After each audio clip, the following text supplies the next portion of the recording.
आंख मत दिखाओ, आंख मत दिखाओ। आंख कमजोर और लाचार लोग दिखाते हैं मंत्री जी।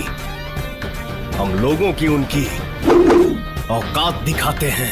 ये क्या बदतमीजी है बजरंगी? इस हनुमान ने सिर्फ अशोक वाटिका उखाड़ा है, अभी लंका दहन बाकी है और इस लंका का रावण दिग्विजय सिंह नहीं, तू है।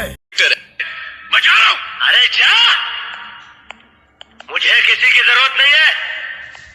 अरे जब मैंने अपने दिल में रहने वालों के जाने का अफसोस नहीं किया तो घर से जाने वालों की परवाह क्या करूंगा। बचाओ। अरे जा, मुझे किसी की जरूरत नहीं है। अरे जब मैंने अपने दिल में रहने वालों के जाने का अफसोस नहीं किया तो घर से जाने वालों की परवाह क्या करूंगा। तेरी फिल्म का हीरो बनने आया हूँ। ऑल इंडिया एंटरटेनमेंट यही है ना? यहाँ कोई कंपनी नहीं है, निकाल। ऐसे कैसे दादा, बाहर बोर्ड लगाया है, अंदर ऑडिशन चल रहा है। क्या बोलता है भाई? अपन भी ऑडिशन के लिए आयल है। हर डायलॉग में पंच होता है, कोई भी कैरेक्टर दो स्क्रीन फाड़ के रख देगा।